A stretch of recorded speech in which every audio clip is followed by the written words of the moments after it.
السلام عليكم ورحمة الله وبركاته. الحمد لله نحمده ونستعينه من يهده الله فلا مضل له ومن يضلله فلا هادي له وأشهد أن لا إله إلا الله وأن محمدا عبده ورسوله أما بعد. أعوذ بالله من الشيطان الرجيم. يا أيها الناس اتقوا ربكم الذي خلقكم من نفس واحدة وخلق منها زوجها وبث منهما رجالا كثيرا ونساء واتقوا الله الذي تساءلون به والأرحام إن الله كان عليكم رقيبا. கண்ணியத்திற்குரிய எல்லாம் வல்ல அல்லாஹுவின் நல்லடியார்களே, இஸ்லாமிய மக்களிடையே இஸ்லாம் என்றால் எது என்பதை மிக துல்லியமாக தெள்ள தெளிவாக எடுத்துரைப்பதற்கான அல்லாஹ்வுடைய திருமறை குர்ஆன் நம்மிடத்திலே இருக்கின்றது. அதே போன்று இஸ்லாத்தை இன்னும் துல்லிதமாக அறிந்து கொள்வதற்கான நபி மொழிகளும் நம்மிடத்திலே இருக்கின்றது. குர்ஆனும் ஹதீஸுகளும் நம்முடைய கைகளில் அன்றாடம் தவழ்ந்து கொண்டிருக்கிற இந்த காலகட்டத்திலும் குர்ஆன் ஹதீஸுகள் மார்க்க சொற்பொழிவுகள் அன்றாடம் நம் காதுகளிலே விழுந்து கொண்டிருக்கிற இந்த காலகட்டத்திலேயும் இஸ்லாத்தின் மீதான சில தவறான புரிதல்கள் முஸ்லிம்களிடத்திலே இருந்து கொண்டிருப்பதை பார்க்கிறோம். அப்படி என்ன தவறுதலான புரிதல்கள் மக்களிடத்திலே இருக்கிறது என்று பார்த்தால், இன்றைக்கு பரவலாக சிலரால் நம்பப்படுகின்ற, பேசப்பட்டு கொண்டிருக்கிற சர்ச்சை மிகுந்த ஒரு காரியம், சிஹ்ரை சூனியத்தை நம்பலாமா கூடாதா? ஒரு தரப்பு மக்கள் சூனியம் என்ற ஒன்று இருக்கிறது, சிஹ்ர் என்ற ஒரு கலை உலகத்தில் இருக்கிறது, அதை கற்ற ஒருவர் யாருக்கும் எந்த பாதிப்புகளையும் எந்த சாதனங்களும் இல்லாமல் ஒரு மனிதனுக்கு பாதிப்பை ஏற்படுத்த முடியும். அதிலிருந்து ஒரு சாரார் நம்பிக்கை வச்சிருக்கிறாங்க. இன்னும் ஒரு சாராரை எடுத்துக்கொண்டால், சிஹ்ர் சூனியம் என்ற ஒரு கலை இருக்கிறது, அதனால் தீங்கு ஏற்படும், அந்த தீங்கை கூட எல்லோராலும் ஏற்படுத்திவிட முடியாது, அல்லாஹ் நாடினால் பாதிப்பை ஏற்படுத்த முடியும். இப்படி ஒரு தரப்பு மக்கள் சிஹ்ரை நம்புறாங்க. இன்னொரு தரப்பு மக்களை நீங்கள் எடுத்துக்கொண்டால், சிஹ்ர் என்ற ஒன்று இல்லை, சூனியத்தால் எந்த பாதிப்பையும் யாருக்கும் ஏற்படுத்த முடியாது, ஆனாலும் குர்ஆனிலேயும் ஹதீஸுகளிலேயும் சூனியம் என்று இடம் பெற்றிருக்கிறது, ஆகையால் நாங்கள் சூனியத்தை நம்புகிறோம். சிஹ்ர் என்ற ஒன்று பாதிப்பை ஏற்படுத்தாது, ஆனால் அப்படி ஒரு கலை இருப்பதாக குர்ஆன் ஹதீஸ் நமக்கு சொல்லுகிறது, எனவே சிஹ்ரை நாங்கள் நம்புகிறோம். இப்படி ஒரு தரப்பு மக்கள். இன்னொரு தரப்பு மக்களை நீங்கள் எடுத்துக்கொண்டால், இந்த சிஹ்ருடைய பாதிப்பு நமக்கு ஏற்பட்டால் அந்த பாதிப்பிலிருந்து இன்னென்ன காரியத்தை செய்தால் விடுபடலாம் என்று அதற்கு பரிகாரங்களையும் சொல்லிக் கொண்டிருக்கிறார்கள், தேடிக்கொண்டிருக்கிறார்கள். அப்ப சிஹ்ர் என்ற இந்த சூனியம் என்ற இந்த விஷயத்தை நீங்கள் எடுத்துக்கொண்டால் இதில் பலவிதமான குழப்பங்கள் நிறைந்திருக்கிறது. அப்ப இப்படி குழப்பங்கள் நிறைந்திருக்கிற இந்த சிஹ்ரை பற்றிய ஒரு நீண்ட விவரமான செய்திகளை இந்த ஒரு ஜும்மாவில நம்ம பார்த்து விட முடியாது. ஆகையினால் தேவையான ஒரு சுருக்கமான சில செய்திகளை மட்டும் சிஹ்ர் சம்பந்தமாக இன்னும் சொல்வதாக இருந்தால், இது சார்ந்த அடிப்படையான தகவலை ஒவ்வொரு முஸ்லிமும் கட்டாயம் தெரிந்து வைத்திருப்பது அவசியம். ஏன் கட்டாயம் தெரிந்திருப்பது அவசியம்னு சொன்னா, இது சாதாரணமான மற்ற பாவங்களை போன்று அல்ல. இது ஷிர்க்குக்கு நிகரான பாவம். ஷிர்க்குக்கு நிகரான பாவம் என்று சொல்வதை விட ஷிர்கான பாவம் இது. அல்லாஹ் தன் திருமறையிலே சொல்லுகின்றான், லயின் அஷ்ரக்த லயஹ்பதன்ன அமலுக்க. யார் அல்லாஹ்விற்கு இணை கற்பிக்கின்றாரோ, நபிகள் நாயகத்தை பார்த்து அல்லாஹ் சொல்லுகின்றான், லயஹ்பதன்ன அமலுக்க. நபியே, நீங்கள் அல்லாஹ்விற்கு இணை கற்பித்தால் உங்களுடைய அமல்கள் எல்லாம் அழிந்து போய்விடும். ஷிர்க் என்பது நன்மைகளை அழித்தொழிக்கக்கூடிய மிக மோசமான பாவம். இன்னும் அல்லாஹ் சொல்றான், இன்ன ஷிர்க லதுல்முன் அலீம். பாவங்களிலேயே துல்முன் அலீம், மகத்தான பாவம், பெரும் பாவம், இறைவனால் மன்னிக்கவே படாத பாவம் என்று சொன்னால் அது ஷிர்க் தான்.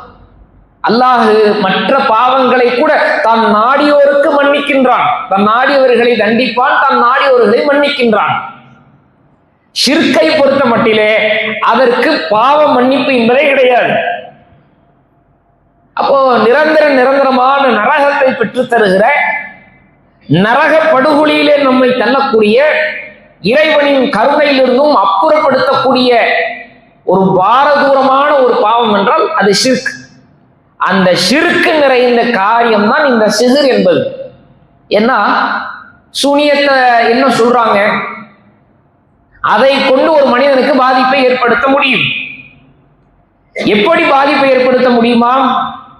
அடிப்பதை போலவா, கத்தியால் குத்துவதை போலவா, அருவாளை கொண்டு வெட்டுவதை போலவா? அப்படியான பாதிப்புலாம் இல்லை. கலையை கற்ற ஒருவர் எங்கோ இருப்பார்.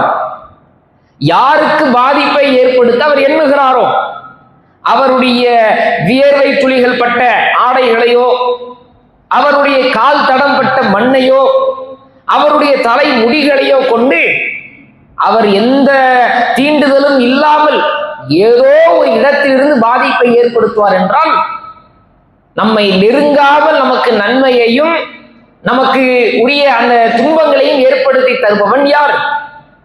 அல்லாஹ்வால மட்டும்தான் முடியும்.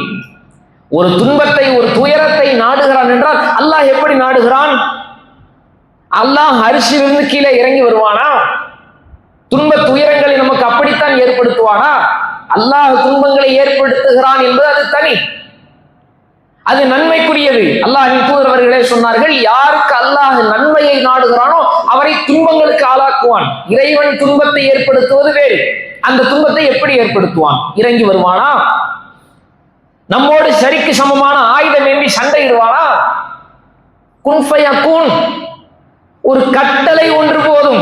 அப்படிதான் அல்லாஹ் நம்மை சோதிக்கின்றான். ஒரு நன்மையை அல்லாஹ் நாடுகிறான். நமக்கு எதுவெல்லாம் தேவையோ அதை நம்மிடத்தில் பட்டியல் போட்டு கேட்டு அல்லாஹ் ஓடோடி வாங்கி வந்து நம்மிடத்தில் தருவானா? அவன் இருக்கும் இடத்தில் இருப்பான். இறைவனின் ஆற்றல் அவனுடைய இருப்பிடத்திலேயே இருந்து கொண்டு மனிதர்களுக்கு நன்மையை தருவதும் துயரங்களை ஏற்படுத்துவதும் யாருடைய காரியம், யாருடைய செயல்? இறைவனுடைய செயலை யாருக்கு கொடுக்கிறார்கள் என்றால் சாதாரண நம்மை போன்ற ஒரு மனிதன். அல்லாஹ் எப்படி நம்மை தொடாமல், நம்மை நெருங்காமல் நமக்கு நன்மையும் தீமையும் நாடுவானோ அதுபோன்று நாடுவார்கள் என்றால் இது ஷிர்க் அல்லவா?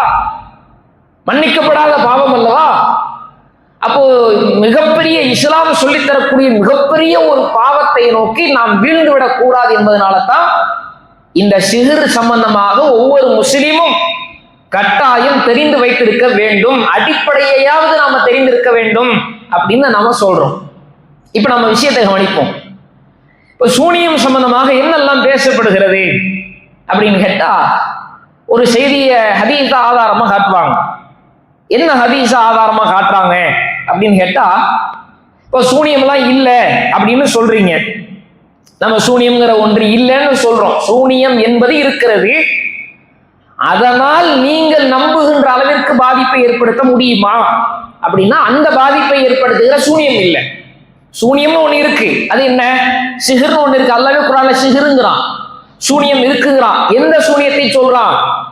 ஒன்றுமே செய்ய முடியாத ஒரு பொய்யான ஏமாற்று வித்தையை அல்லாஹ் சூனியம்னு சொல்றான். இதை நல்லா புரிஞ்சுக்கிறீங்க.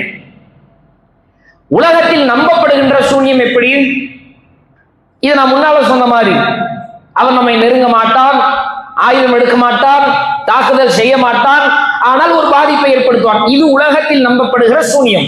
அல்லாஹ் சொல்லுகின்ற சூனியம் என்ன? சிஹர் என்ன? ஒண்ணுமே செய்ய முடியாது, அதுக்கு பேருதான் சூனியம். அதை வச்சு ஏதாவது செய்ய முடியுமான்னு கேட்டா ஒண்ணு செய்ய முடியாது. இதுதான் அல்லாஹ் சொல்லக்கூடிய சூனியம். இப்போ மக்களிடத்திலே நம்பப்படுகிறது அல்லவா, பரவாயில்ல. இந்த நம்பிக்கைக்கு அவங்க ஒன்றை ஆதாரமா காட்டுறாங்க. என்ன ஆதாரமா காட்டுறாங்கன்னா, நாங்கள் சூனியம் இருக்குது என்று நம்புவதற்கான மிக முக்கியமான ஒரு காரணம், நபிகள் நாயகம் ஸல்லல்லாஹு அலைஹி வஸல்லம் அவர்களுக்கு சிஹ்ர் செய்யப்பட்டது, சூனியம் வைக்கப்பட்டது. அதுக்கு இந்த இருக்குது ஹதீஸ் பாருங்க அப்படின்னு எடுத்து போடுறாங்க. என்ன ஹதீஸ் அது? ஸஹீஹுல் புகாரிலே இந்த ஹதீஸ் பதிவு செய்யப்பட்டிருக்கிறது. 3268வது எண்ணில ஸஹீஹுல் புகாரில பதிவு செய்யப்பட்டிருக்கிற ஹதீஸ். அதனுடைய புகாரி கிதாபுகளையும் நீங்கள் தமிழ் மொழியாக்கங்களையும் அந்த ஹதீஸ் கிதாபுகள் இருக்கக்கூடியவர்கள் எடுத்து படிச்சு பார்க்கலாம். 3268வது ஹதீஸ். அதுல என்ன வருது?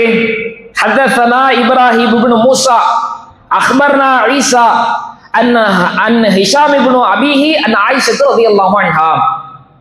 ஆயிஷா ரலியல்லாஹு அன்ஹா அவர்களிடமிருந்து யார் வரைக்கும் அறிவிக்கிறாங்கங்கிற அறிவிப்பாளர் தொடர். இது சனது.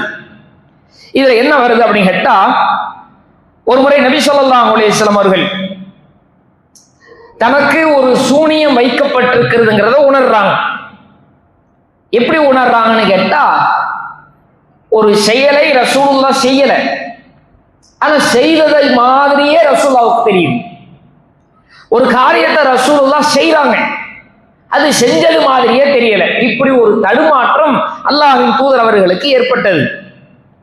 இப்படி ஏற்பட்டிருக்கும் போது நபி ஸல்லல்லாஹு அலைஹி வஸல்லம் அவர்கள் ஒரு நாள் இரவு நேரத்தில் பிரார்த்தனை செய்து கொண்டிருக்கிறார்கள். இறைவா, எனக்கு நிவாரணத்தை கொடு, எனக்கு ஷிஃபாவை ஏற்படுத்தித்தா அப்படின்னு பிரார்த்தனை செய்து கொண்டிருக்கிறார்கள். பிரார்த்தனை செய்து கொண்டிருக்கும் போது என்னிடத்துல 2 பேர் வந்தார்கள். சொல்றது யாரு? அல்லாஹ்வின் தூதர் அவர்கள் சொல்லுகிறார்கள். ஆயிஷா ரலியல்லாஹு அன்ஹா அவர்களிடத்துல என்னிடத்தில் 2 பேர் வந்தார்கள். அதுல ஒருவர் என்ன செய்தார்? தலைமாட்டில் அமர்ந்து கொண்டார். இன்னொருவர் என்ன செய்தார்? என்னுடைய கால் பகுதியில கால் மாட்டில் அமர்ந்து கொண்டார். அந்த 2 பேரும் பேசிக்கிறாங்க. 2 பேர் வந்தாங்க. ஒருவர் தலைமாட்டிலையும் இன்னொருவர் கால் மாட்டிலையும் அமர்ந்து கொண்டார். இருவரும் பேசிக் கொள்கிறார்கள். என்ன பேசிக்கிறாங்க அப்படின்னா, இவருக்கு பிடித்துள்ள வேதனை என்ன? செய்ததை செய்யாததை போலவும் செய்யாததை செய்ததை போலவும் தடுமாறுகிறாரே, இவருக்கு ஏற்பட்டிருக்கிற இந்த அதாபு, இந்த வேதனை என்ன? என்ன பிடிச்சிருச்சு இவர அப்படின்னு ஒருவர் கேட்க, மற்றொருவர் சொல்லுகிறார், இவருக்கு சூனியம் வைக்கப்பட்டிருக்கிறது, அதனாலதான் இவர் இப்படி தடுமாறுறாரு அப்படின்னு இன்னொருத்தர் பதில் சொல்லுகிறார். அப்ப என்ன நடக்குதுன்னா, மற்றொருவர் கேட்கிறார், இவருக்கு சூனியம் வைத்தது யார்? 2 பேரும் பேசிக்கிறாங்க. ரசூலுல்லாஹ் இதை கேட்கிறாங்களாம். இந்த ஹதீஸ்ல அப்படிதான் வருது. இவருக்கு சூனியம் வைத்தது யார்? அப்ப இன்னொருவர் பதில் சொல்லுகிறார், லபீத் பின் ஆயிசம் அப்படிங்கிற ஒரு யூதன் என்ன செஞ்சிருக்கிறான்? சூனியம் வச்சிருக்கிறான். அப்ப மற்றவர் இன்னொருவர் கேட்கிறார், எதில் சூனியம் வைத்திருக்கிறான்? இவருடைய சீப்பிலேயும் இவருடைய அந்த உதிர்ந்த முடியிலேயும் இவருக்கு சூனியம் வைக்கப்பட்டிருக்கிறது. அப்ப மறுபடியும் இன்னொருவர் கேட்கிறாரு. அந்த 2 பேரும் பேசிக்கிறாங்க. அதுல கேள்வி கேட்கிற இன்னொருத்தர் கேட்கிறாரு, எதில் வைக்கப்பட்டிருக்கிறது? என்னெல்லாம் கேட்கிறாங்கன்னு கவனிச்சுக்கிட்டா வாங்க. இவருக்கு என்ன பிடிச்சிருக்குன்னு கேட்கிறாங்க. அவர் சூனியம்ங்கிறாரு. சூனியம் எதில் வைக்கப்பட்டதுன்னு கேட்டா, சீப்பிலே அவருடைய உதிர்ந்த முடியிலே அந்த சூனியம் வைக்கப்பட்டிருக்கிறது. இன்னொருவர் மற்றும் மறுபடியும் அடுத்த 3வது கொஸ்டின் என்ன? வச்சது யாரு? லபீத் பின் ஆயிசம் அப்படிங்கிற ஒரு யூதன். அடுத்த 4வது கொஸ்டின் என்னன்னா, எதுல வைக்கப்பட்டிருக்கிறது? எங்க வச்சிருக்கிறாங்க? சூனியம் செஞ்ச பொருள் ஓகே, அதை கொண்டு போய் எங்க வச்சிருக்கிறாங்க கண்டுபிடிக்கணுமா இல்லையா? பூமியில எங்க வைக்கப்பட்டிருக்கிறது அப்படின்னு கேட்கும்போது அப்ப அந்த இன்னொருவர் பதில் சொல்றாரு, இந்த ஆண் பேரீச்ச மரம் இருக்கு இல்லையா, ஒவ்வொரு மரங்களையும் ஆண் பெண் அந்த இனப்பெருக்கம் இருக்குது. அந்த ஆண் பேரீச்சம்பாலையினுடைய உரை பகுதியில அது வைக்கப்பட்டிருக்கிறது. அந்த ஆண் பேரீச்சம்பாலையினுடைய அந்த அந்த கட்டை அந்த மட்டை இருக்கு இல்லையா, அது எங்க இருக்கு? அடுத்த 6வது கொஸ்டின் அவர் சொல்றாரு, அது பனு சுரைக் குலத்தாருடைய தோட்டத்தில் இருக்கிற ஒரு கிணற்றின் அடிப்பகுதியில் கிடக்கிறது அப்படின்னு இவ்வளவு செய்திகளும் சொல்றாங்க. இப்ப இதெல்லாம் சொன்னதுக்கு பிறகு அல்லாஹ்வுடைய தூதர் நபி ஸல்லல்லாஹு அலைஹி வஸல்லம் என்ன செய்யறாங்க, ஆமா நமக்கு யாரோ இந்த லபீத் பின் ஆயிஷம் அப்படிங்கிறவனால சூனியம் வைக்கப்பட்டிருக்கிறத உணர்ந்துடுறாங்க. எதுல வைக்கப்பட்டுச்சு, எங்க வைக்கப்பட்டிருக்கு அப்படிங்கிற எல்லா டீட்டெயிலும் ரசூலுல்லாவுக்கு கிடைச்சாச்சு. இப்ப ரசூலுல்லாஹ் என்ன பண்றாங்கன்னா அந்த இடத்துக்கு போறாங்க. எங்க? பனு சுரைக் அப்படிங்கிற அந்த குலத்தாருடைய தோட்டத்துக்கு போறாங்க. அங்க இருக்கக்கூடிய அந்த கிணற்றுல தானே சூனியம் வைக்கப்பட்ட பொருள் கிடக்குன்னு இந்த 2 பேர் பேசிக்கிட்டாங்க. அந்த கிணற்றையும் ரசூலுல்லாஹ் பார்க்கிறாங்க. கிணற்றை பார்த்தால் அது முழுக்க அப்படியே ரத்தமாக நிறைந்திருக்கிறது. அதுக்கு பிறகு என்ன செய்யறாங்கன்னா அங்கு இருக்கக்கூடிய ஒவ்வொரு பேரீச்ச மரங்களிலேயும் அதனுடைய தலைப்பகுதியை பார்த்தால் சைத்தானுடைய முகங்கள் தெரிகிறது. நான் அந்த பொருளை கண்டுபிடித்து விட்டேன், ஆண் பேரித்தம்பாலையினுடைய அந்த பொருளை, சூனியம் வைக்கப்பட்ட பொருளை நான் கண்டுபிடிச்சிட்டேன். அப்போ ஆயிஷா ரலியல்லாஹு அன்ஹா அவங்க கேட்கிறாங்க, அல்லாஹ்வுடைய தூதரே அந்த பொருளை கண்டுபிடிச்சிங்களே, அதை உடைத்து விட்டீர்களா? உடைச்சா சூனியம் போயிருமே, சிஹ்ரிலிருந்து இருந்து நீங்கள் விடுபட்டலாம், பாதிப்பிலிருந்து நீங்கள் விடுபட்டலாம், உடைச்சிட்டீங்களா? அப்ப அல்லாஹ்வுடைய தூதர் அவங்க சொல்றாங்க, 2 கருத்து வருது அந்த ஹதீஸ்ல. இந்த ஹதீஸ்லையும் இன்னொரு ஹதீஸ்லையும் 2 கருத்து வருது. ரசூலுல்லாஹ் சொல்றாங்க, நான் அதை உடைக்க போனேன், அதுக்கு முன்னாடி அல்லாஹ் எனக்கு ஷிஃபாவை தந்துட்டான், நான் அதுல இருந்து சிஹ்ரில இருந்து விடுபட்டுட்டேன், அப்படியே உடைக்கணும்னு விட்டுட்டேங்கிறாங்க. இன்னொரு ஹதீஸ்ல என்ன கருத்து வருதுன்னா, அதை நான் எடுத்து உடைக்க போனேன், இதை உடைக்கிறதுனால உலகத்திற்கு மனிதர்களுக்கு எதுவும் குழப்பங்கள் வருமோ, இதுல இருந்து எதுவும் பரவும் அப்படிங்கிறதுனால நான் என்ன செஞ்சுட்டேன், அதை நான் அப்படியே விட்டுட்டு வந்துட்டேன். அல்லாஹ் எனக்கு ஷிஃபாவை கொடுத்துட்டானே, அதனால அதை உடைக்கணும் என்ற எண்ணம் வரும்போது அதனால் எதுவும் மனிதர்களுக்கு பூமியில குழப்பம் ஏற்படும் என்று சொல்லி என்ன செஞ்சிட்டேன், அதை விட்டு வந்தேன் இப்படின்னு நபி ஸல்லல்லாஹு அலைஹி வஸல்லம் சொன்னதா ஸஹீஹுல் புகாரியிலேயே நிறைய இடங்கள்ல பதிவு செய்யப்பட்டிருக்கிறது. இன்னும் நிறைய கிதாபுகள்ல பதிவு செய்யப்பட்டிருக்கிறது. இது சிஹ்ரு சம்பந்தமாக சூனியத்தை நம்பக்கூடியவர்கள் எடுத்து வைக்கக்கூடிய முதல் ஆதாரம் இதுதான். சரி, ஆதாரம் தான் காட்டுறாங்களே, பிறகு என்ன ஏற்றுக்க வேண்டியதானே, ரசூலுல்லாஹ்வுக்கு தான் சிஹ்ர் வைக்கப்பட்டதா ஆதாரத்தை கொடுத்து விட்டார்களே, இதுக்கு என்ன அப்படின்னு கேட்டா, இப்ப நாம இந்த ஹதீஸ ஆய்வு செய்து பார்க்கும்போது இது அறிவிப்பாளர் தொடர்கள்ல எந்த குளறுபடிகளும் கிடையாது. ஆயிஷா ரலியல்லாஹு அன்ஹா அவர்கள் ரசூலுல்லாஹ்விடமிருந்து ஆயிஷா ரலியல்லாஹு அன்ஹா அவர்களிடமிருந்து சஹாபாக்கள், தாபீன்கள், தபவு தாபீன்கள், இமாம்கள் அப்படின்னு புகாரி இமாம் அவங்க வரைக்கும் சனதை பார்த்தா, அறிவிப்பாளர் தொடரை பார்த்தா மிகச்சரியாக இருக்கிற எந்த குழப்பமுமே இல்லை. ஒரு ஹதீஸை நிராகரிக்கிறதா இருந்தா, ஹதீஸே இல்லை அப்படின்னு நிராகரிக்கிறதா இருந்தா அடிப்படையாக ஒரு விஷயத்தை கவனிப்பார்கள், அதனுடைய சனது எப்படி இருக்கிறது, சங்கிலி தொடர்கிறது. தொடர்னா என்ன அர்த்தம்னா, இப்ப ஒரு ஹதீஸ்ன்னு சொல்றோம், இது ஹதீஸ் தானா அப்படிங்கறத எப்படி உறுதிப்படுத்துவாங்கன்னா, இதுக்குன்னு ஒரு அறிவிப்பாளர் தொடர் ஒன்று இருக்கும். எப்படி அறிவிப்பாளர் தொடர்? இப்ப நமக்கு இந்த ஹதீஸை அறிவிக்கிறது யாரு? இமாம் புகாரி ரஹ்மத்துல்லாஹி அலைஹி அவங்க அறிவிக்கிறாங்க. ஒரு உதாரணத்துக்கு வச்சுக்குவோம். இந்த புகாரி ரஹ்மத்துல்லாஹி அலைஹி அவர்களுக்கு இந்த ஹதீஸ் எப்படி கிடைச்சிச்சு? ரசூலுல்லாஹ்ட்ட நேரடியாக கேட்டாங்களா? இவங்க ரசூலுல்லாஹ் காலத்துல வாழல, ரசூலுல்லாஹ்வுடைய காலம் வேற, புகாரி இமாமுடைய காலம் வேற. அப்படின்னா இந்த புகாரி இமாம் அவர்களுக்கு எப்படி கிடைச்சிச்சு அப்படின்னா, இவர்களுக்கு முந்தைய காலத்தில், புகாரி இமாம் அவர்களுக்கு முந்தைய காலத்தில் வாழ்ந்தவர்களிடத்தில் நேர்மையான, நியாயமான, நல்லொழுக்கம் உள்ள, இரையச்சம் உள்ள, பொய் பேசாத, சிறந்த அறிவாற்றல் மிகுந்த ஒருவரை தேடி கண்டுபிடிச்சு அவர்கிட்ட இந்த புகாரி இமாம் அவர்கள் கேட்டிருப்பாங்க. அவர் யாரு? இவருக்கு முந்தைய இமாம். அதற்கு அந்த காலத்தில் வாழ்ந்தவர் என்ன செய்வார்னா, அதற்கு முந்தைய காலத்தில் வாழ்ந்த தபவு தாபீன் அப்படிங்கிறவருடைய காலத்தில் வாழ்ந்த அந்த ஒரு மனிதரை தேடி கண்டுபிடிச்சு ஒரு செய்தி எடுத்திருப்பாரு. தபவு தாபீன் யாருக்கிட்ட கேட்டிருப்பாரு? தாபீன் இடத்துல கேட்டிருப்பாரு. தாபீன் யார் இடத்துல கேட்டிருப்பாரு? சஹாபாக்கள் இடத்துல கேட்டிருப்பாங்க. சஹாபாக்கள் யார் இடத்துல கேட்டிருப்பாங்க? ரசூலுல்லாஹ்ட்ட கேட்டிருப்பாங்க. இதுதான் தொடர். இந்த தொடர் சரியாக இருந்தால் அது ஹதீஸ் கலையில் ஏற்றுக்கொள்ள தகுந்த ஒரு ஹதீஸாக பார்க்கப்படும். ஹதீஸில் ஏதாவது வருஷ கட்டா இருந்துச்சுன்னு வச்சிருங்க, இது ஆராய்ச்சி பண்ண மாட்டாங்க, நிராகரிச்சிருவாங்க. ஆராய்ச்சி பண்ணி அதுக்கப்புறம் நிராகரிக்கிறது இல்லை. முதல்ல அறிவிப்பாளர் தொடர் சரியில்லை, எங்கேயாவது கட் ஆகுது, மிஸ் ஆகுது அப்படின்னா அதை முதல்ல தூக்கி தூர போட்டுருவாங்க. இது ஹதீஸே கிடையாது, நிராகரிச்சுவாங்க. இது ஹதீஸ் கலையினுடைய மிக முக்கியமான ஒரு விதி. இந்த ஹதீஸை நீங்க எடுத்து பார்த்தா சனதெல்லாம் கரெக்டா இருக்கு. அப்ப இதை வச்சுட்டு அவங்க வாதம் பண்றாங்க.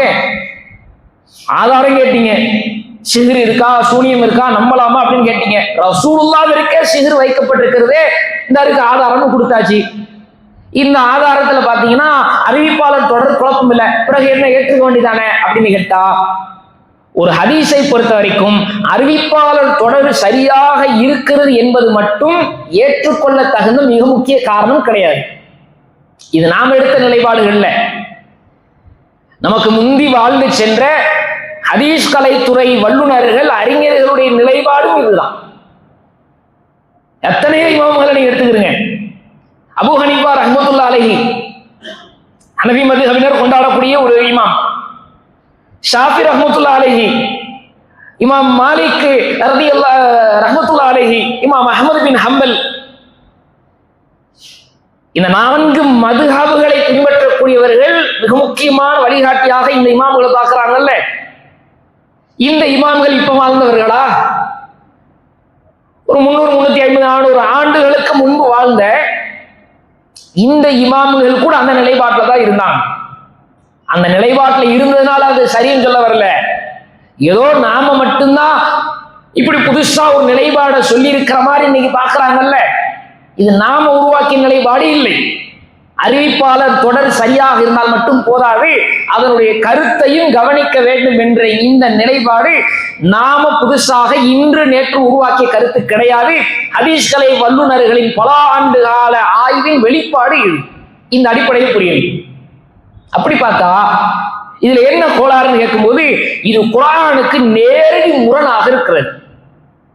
குர்ஆன் சொல்லக்கூடிய வார்த்தைகளை நீங்க எடுத்து பார்த்தா குர்ஆனுடைய வார்த்தைகளுக்கு நேர்முரண். எப்படியெல்லாம் நேர்முரணாக இருக்கிறது அப்படின்னு கேட்டா, அல்லாஹ் குர்ஆன்ல சூனியத்தை பற்றி சொல்லும் போது சூனியம் என்ற ஒன்றால் யாருக்கும் எந்த பாதிப்பும் கிடையாது. சூனியம்ங்கிறது பொய். அல்லாஹ் குர்ஆன்ல சொல்றான், நபி மூசா அலைஹிஸ்ஸலாத்து வஸ்ஸலாம் அவர்களை பார்த்து சொல்றான், சூனியக்காரன் எப்படி வந்தாலும் வெல்ல மாட்டான், அவன் எந்த ரூபத்துல வந்தாலும் சரி அவன் ஜெயிக்க மாட்டான்.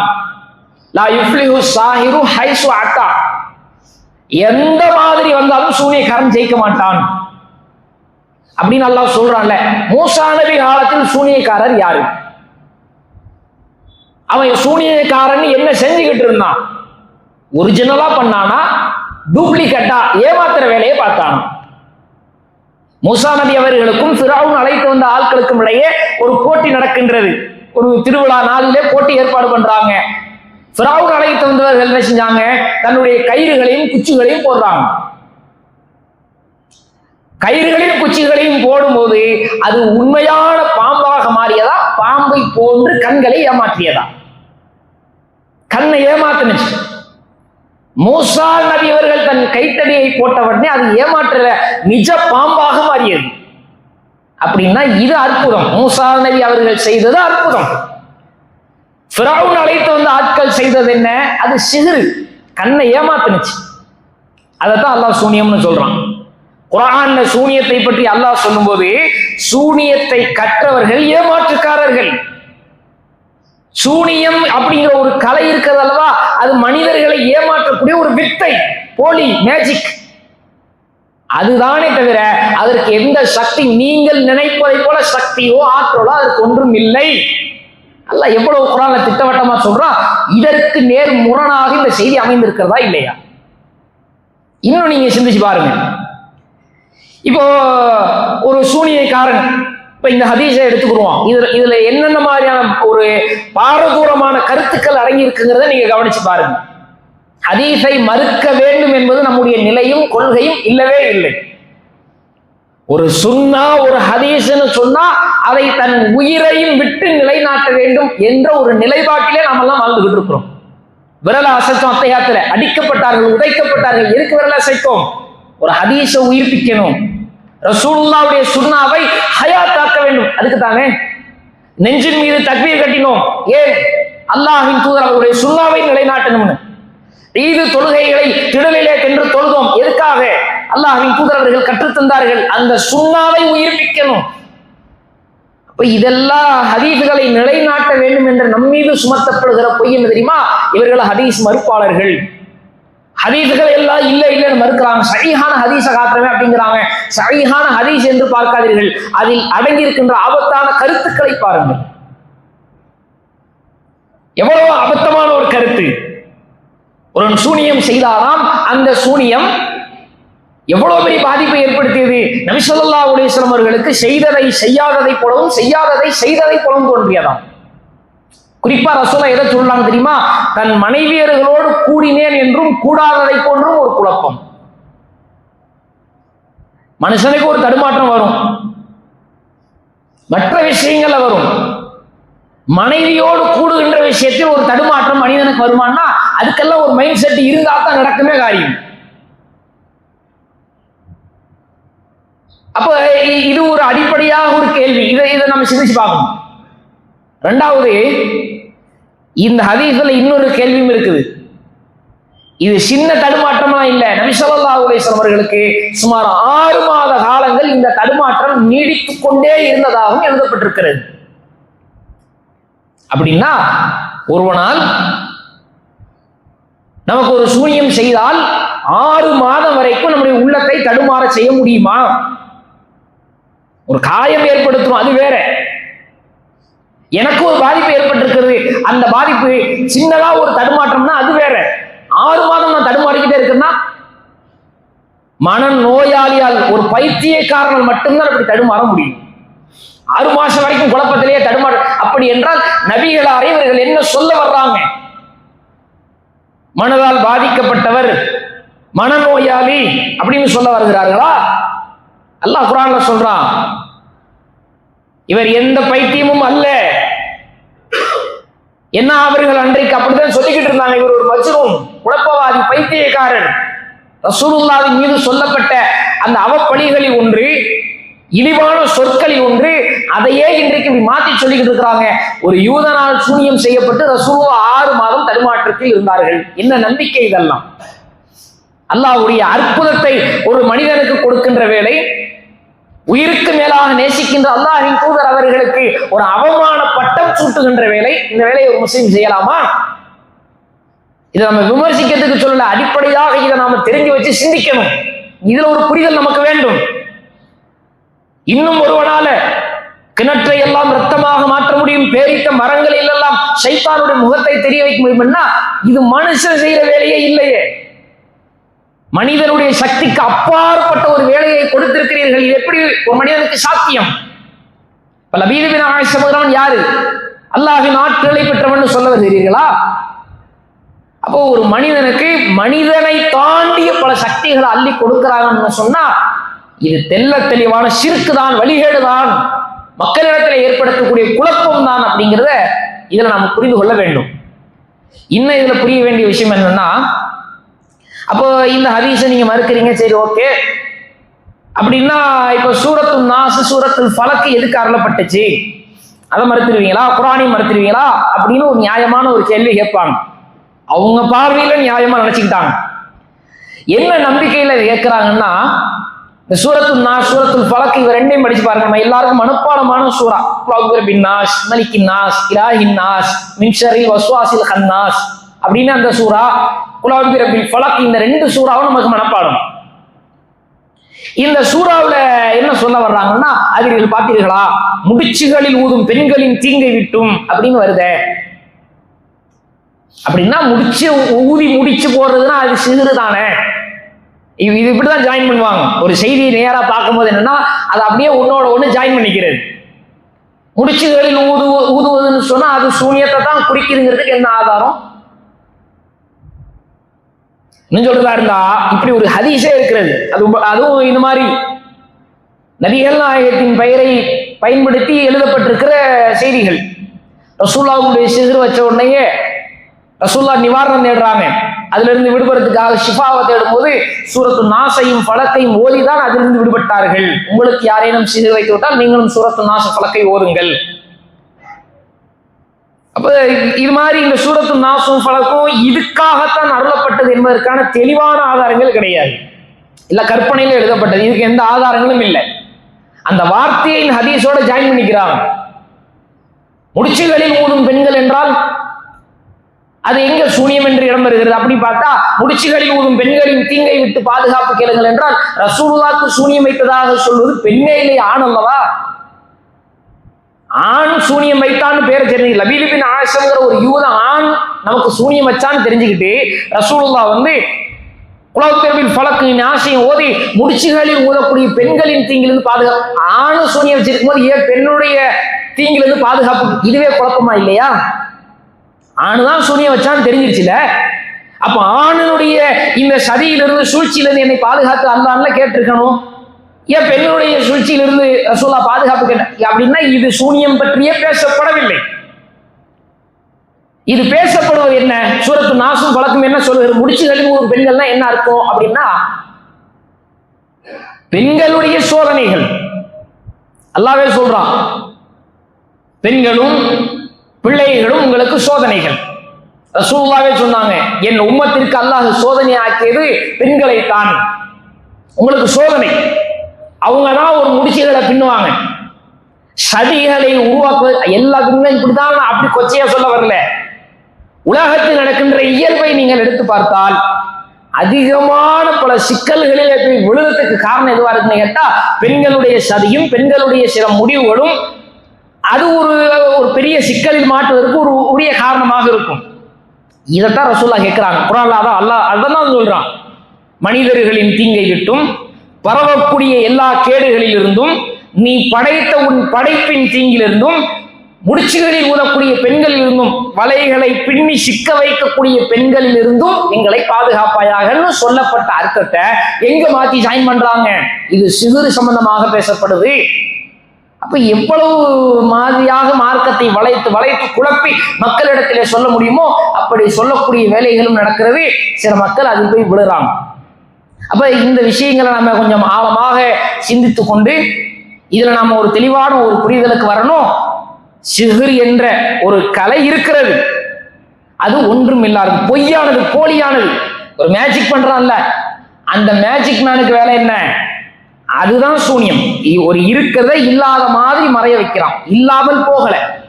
ஒரு பொருள் இருக்கு நமக்கு முன்னால, ஒரு மேஜிக் மேன் என்ன பண்றா? ஏதோ ஒரு வார்த்தையை சொல்றான், அந்த பொருள் மறைஞ்சிருதுன்னா இந்த உலகத்திலிருந்து இல்லாமல் போயிருமா? நம்ம கண்ணுக்கு மறைஞ்சிருக்கு, அவனுக்கு தெரியும் நான் எங்க வச்சிருக்கிறேன்னு. இல்லாத பொருளை திடீர்னு கொண்டு வருவான். ஒரு படத்துல இருக்கிற புறாவை ஒரு சொடக்கு போட்டானா அந்த புறா வெளியில பறந்து போகும். அப்படின்னா இல்லாததை வர வைத்துதான் அர்த்தமா? ஏற்கனவே அவன் மறைச்சு வச்சிருந்தான், நம்ம கண்ணுக்கு தெரியல. இருப்பதை மறைத்து கொண்டான், அவனுக்கு தெரியும் எங்க மறைஞ்சிருக்க, நம்ம கண்ணுக்கு தெரியல. இதுக்கு பேருதான் சூனியம். இல்லாததை இருப்பதை போலும் இருப்பதை இல்லாததை போலும் கண்களை வயப்படுத்தக்கூடிய வேலைக்கு சூனியம்னு சொன்னா இவங்க எப்படி நம்பி வச்சிருக்கிறாங்க இன்னைக்கு? அதெல்லாம் ஒரு கலைன்னு ஒண்ணு இருக்குது. அது பெரிய பாதிப்புகளை ஏற்படுத்த முடியும். அது கணவன் மனைவிக்கு இடையே பிரிவினைகளை ஏற்படுத்த முடியும். கணவன் மனைவிக்கு இடையே பிரிவினை ஏற்படுத்துறதுக்கு சூனியம்ங்கிற ஒரு கலையா தேவை? ஒரு வார்த்தையை சும்மா கொளுத்தி போட்டா போதுமே, குடும்பம் 2 துண்டா போயிருமே. அதுக்கு சூனியம்ங்கிற ஒரு கலையை கத்துக்கிட்டு வரணுமா போய்? அப்போ இல்லாத ஒரு வேலைகள் எல்லாம் என்ன செய்யறாங்கன்னா மார்க்கத்தின் பேரில் ரொம்ப சர்வ சாதாரணமாக, இன்னும் சொல்றதா இருந்தா இது யாரும் திட்டமிட்டு செய்யவில்லை, சரியான புரிதல் இல்லைன்னு தான் நாம சொல்றோம். மார்க்கத்தை அவங்களுக்கும் மார்க்கத்தை டேமேஜ் பண்ணும், இஸ்லாத்தை அழிக்கணுங்கிற திட்டம்லாம் யாருக்கும் இல்லை. யாரெல்லாம் சூனியம் இருக்குன்னு நம்புறாங்களோ அவர்களுக்கு இந்த திட்டம்லாம் இல்லை. சரியான ஒரு புரிதல் இல்லை. அவர்கள் ஏதோ ஒரு விஷயத்தை மைண்ட் செட் பண்ணி அதுலயே இன்னும் நீடிச்சுக்கிட்டே இருக்கிறாங்க. இன்னும் பறந்து விரிந்து சில ஆய்வுகளை ஆராய்ச்சிகளை அவர்கள் செய்தால் அல்லாஹ் நாடி அதிலிருந்து விடுபட்டு ஒரு ஹிதாயத்தை பெறுவார்கள் என்றுதான் நாம நினைக்கிறோமே தவிர அவர்களாம் காஃபிர்கள், குஃப்ருவாதிகள் அப்படிங்கிற அந்த அர்த்தத்துக்குள் நம்ம சொல்ல. ஆனால் இப்படி செய்வது மிகப்பெரிய குஃப்ரு தான்.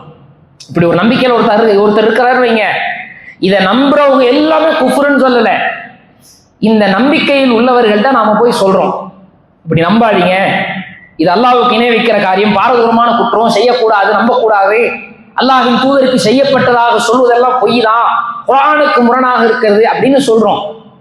அவர் நேர் எதிர்வாதம் பண்றாரு.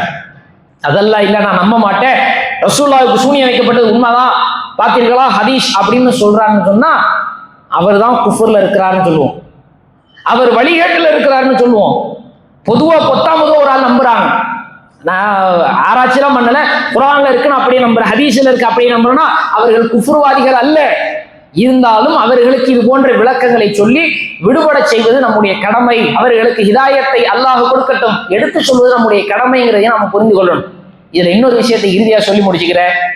சில மக்கள் என்ன செய்யறாங்கன்னா, ஹதீஸ்கள் எல்லாம் இருக்கிறதே அப்படின்னு ஹதீஸை நம்புறாங்கல்ல, முக்கியத்துவம் கொடுக்குறாங்கல்ல, அதை விட முக்கியத்துவம் எதற்கு கொடுக்கணும்? ஹதீஸ் முக்கியம்தான் இல்லைன்னு சொல்லவில்லை, முதல் முக்கியத்துவம் எதற்கு? குர்ஆனுக்கு அல்லவா. இப்ப நீங்க ஒரு ஹதீஸை ஏத்துக்கிறீங்கன்னு வைங்க, அது குர்ஆனுக்கு முரண்பாடாக இருக்கும் என்றால், குர்ஆனுக்கு முரண்படுவதை ரசூலுல்லாஹ் பேச மாட்டாங்க. குர்ஆனுக்கு முரண்பட்டால் அது ஹதீஸ் கிடையாது, வஹீம் கிடையாது, ரசூலுல்லாஹ்வின் பெயரில் சேர்க்கப்பட்டது, வஹியாக நம்பப்பட்டு கொண்டிருக்கிறது, அல்லாஹ்வின் பெயரையும் ரசூலின் பெயரையும் பயன்படுத்தி சொல்லப்பட்டிருப்பதாகத்தான் நம்ம சொல்றோம், அது வஹி கிடையாது. இப்போ ஒரு செய்தியை நம்புறங்கிற பேர்ல என்ன செய்யறாங்கன்னா, குர்ஆன் வசனத்தையும் மறுக்க ஆரம்பிச்சிடுறாங்க. குர்ஆன் வசனங்கள் இருக்குல்ல, சூனியம் சம்பந்தமாக பேசக்கூடிய குர்ஆன் வசனங்கள், நீங்க இது ஹதீஸ்களுக்கு நேரடி முரணா இருக்குன்னு சொல்லும்போது, இல்ல நாங்க ஹதீஸ்கள் எந்த ஹதீஸையும் மறுக்க மாட்டோம், எல்லா ஹதீஸையும் ஏத்துக்குவோம், ஸஹீஹுல் புகாரி அதுக்கு பேரு, புகாரியில் இருக்கிற எல்லாமே ஸஹீஹ் தான், லைஃப்ங்கிறது வரவே வராது அப்படின்னு என்ன செய்றாங்கன்னா, இமாம்கள் எல்லாம் அந்த இமாம்களுக்கு தெரியாதா? கேட்கிற இன்னொரு கேள்வி என்ன, புகாரி இமாம் அவங்களுக்கு தெரியாது, இன்னைக்கு உங்களுக்கு தெரிஞ்சிருச்சா? நீங்க பார்த்துட்டு குர்ஆனுக்கு முரண்படுதுன்னு நிராகரிக்கிறீர்களே, இமாம் புகாரி அவர்கள் ஏன் ஹதீஸை எழுதாம இருக்கலாமே, எழுதியிருக்கிறாங்க. இமாம்களை பொறுத்த வரைக்கும் ஒன்றை புரிந்து கொள்ளுங்கள், அவர்களுக்கு கிடைத்த தகவலை அப்படி நேர பதிவு செய்வாங்க, ஆராய்ச்சியில் ஆய்வு செய்து ஒரு தகவலை பதிவு செய்வாங்க. அதுல கருத்து முரண்பாடு இருக்குன்னு வச்சுங்களேன், அந்த கருத்து முரண்பாடு அவங்க கீழே குறிப்பிட்டு காட்டுவாங்க. இந்த புகாரி இமாம் ஹதீஸை பதிவு செஞ்சுட்டாங்க, புகாரிக்கு விரிவுரையா எழுதிய, ஷரஹ் எழுதிய எத்தனையோ இமாம்கள் புகாரிக்கு விரிவுரையாளர்கள், ஃபத்ஹுல் பாரி என்ற நூலா இருக்கட்டும், இன்னும் இந்த புகாரிக்கு விரிவுரையாளர்கள் என்னெல்லாம் எழுதுனாங்களோ அவங்களுடைய ஹதீஸை சேர்த்து படிச்சு பாருங்க. இதுக்கு என்ன சொல்றாங்க?